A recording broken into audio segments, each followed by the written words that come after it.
The sister of a woman who died in the Birmingham pub bombings says Martin McGuinness should tell police what he knows about that night in 1974. The former leader of the IRA is meeting the Queen at a charity event in what's being described as a milestone for peace.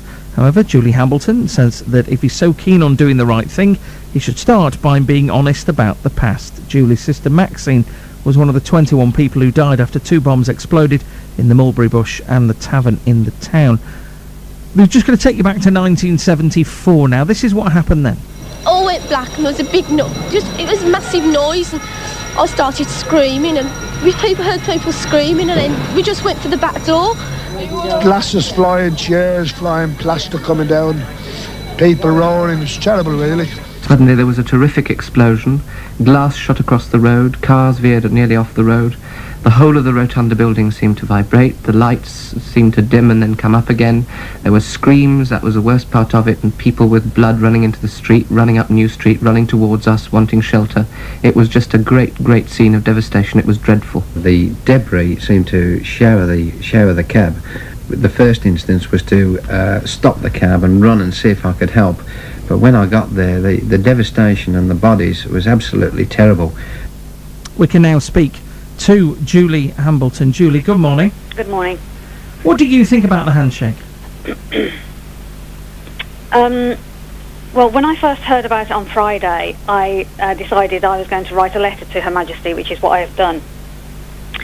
And what I've asked her is, because she is the head of state, she runs the highest office in the land, and I've asked her to inquire of Martin McGuinness if he can source a formal admission of responsibility from the IRA and pass the names of the perpetrators on to the West Midlands Police Authority, and obviously to draw attention to our campaign Justice for the 21. With reference to the actual handshake, I won't comment, because she will be guided by her Privy Council. Martin McGuinness will be guided by Jerry Adams and the rest of his community.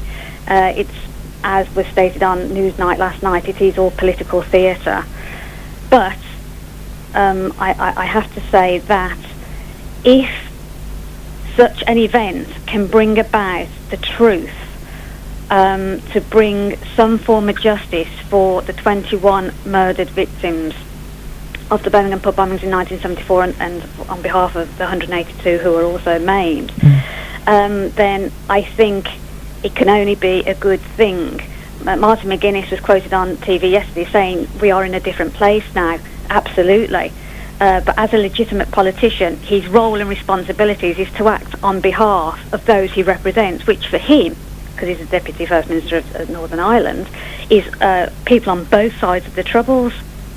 So it's time for him and Jerry Adams to do, which is what they're saying they are, to do the right thing. And if that's the case, I implore them to please clarify, if they did bomb Birmingham, please tell us who did it and hand over the information, the names of those who did it. Because where on earth in the UK has there been a mass murder where nobody has been brought to justice and the perpetrators still have their liberty? It's absolutely mind-blowing to think that we live in such interesting times but still appear to be rather medieval in our ways, particularly in terms of the judiciary. The Magna Carta 1215, which is nearly 900 years old, states, quote, "No man is above the law." But that is, of course, unless you're being covertly protected by the UK government and for clandestine reasons. The UK government and the British authorities have continually, year on year, blocked us trying to get information. Now, what is it that they're hiding? Clearly, there is something seriously amiss here. All right, Julie. Okay. Now, if today Martin McGuinness, Jerry Adams stand up and say, yes, we admit everything that you've just said, they put themselves forward, here's a list of names, we passed the... Would you feel that justice would be served then for your sister? Justice can only be served when the perpetrators do the time for the crime, the horrendous crime that they committed.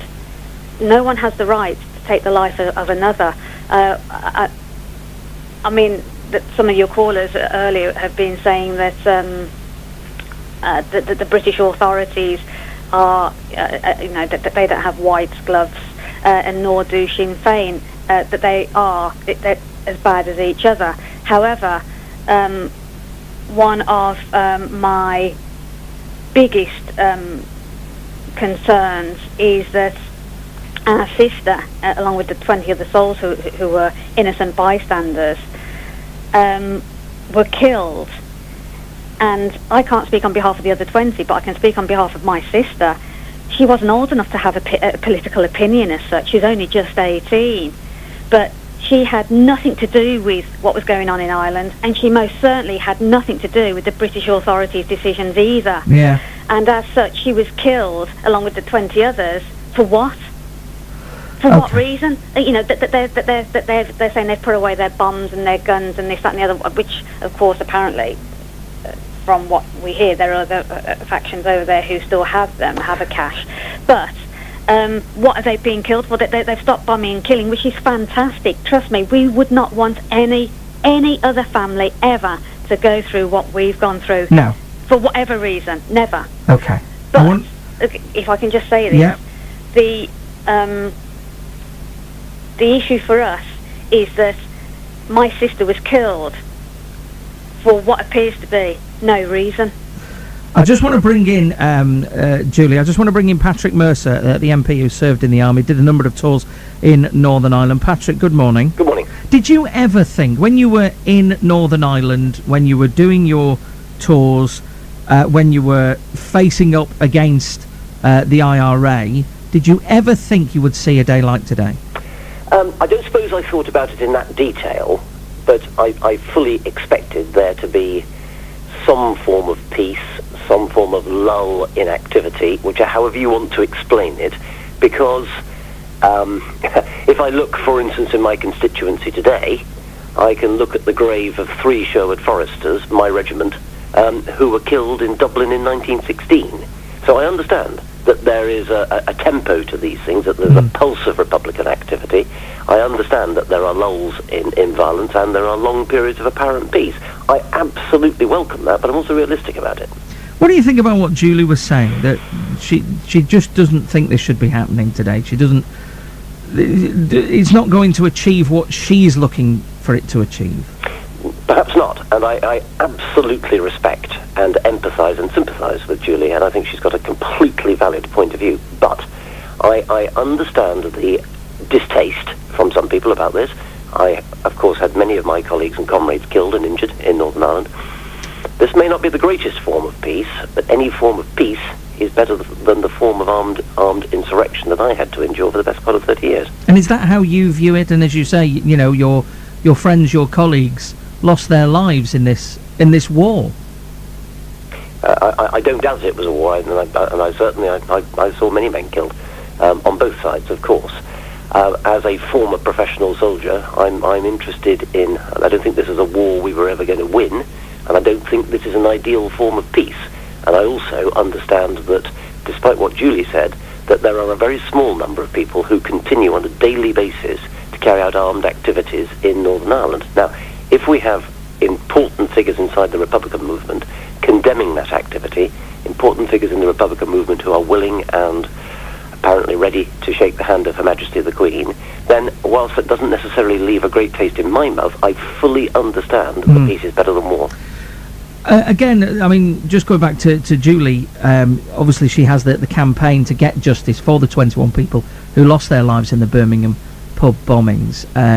She was asking off air whether or not that campaign is something you would support. I'd certainly support it. Yeah, I thought Julie made some very, very potent and sensible points there about the fact that this is a crime that apparently has gone unresolved. Well, I'm sure it's gone unresolved. These are important points, and I could point to a whole series of other similar events, albeit not with the same level of casualties. But above and beyond everything else, I want what we used to be called the Provisional Army Council, with Martin McGuinness and others who used to be at its head, saying to the current men of violence, enough, stop. Stop the daily bombings. Stop the attempts to kill policemen and soldiers in Northern Ireland. Stop them.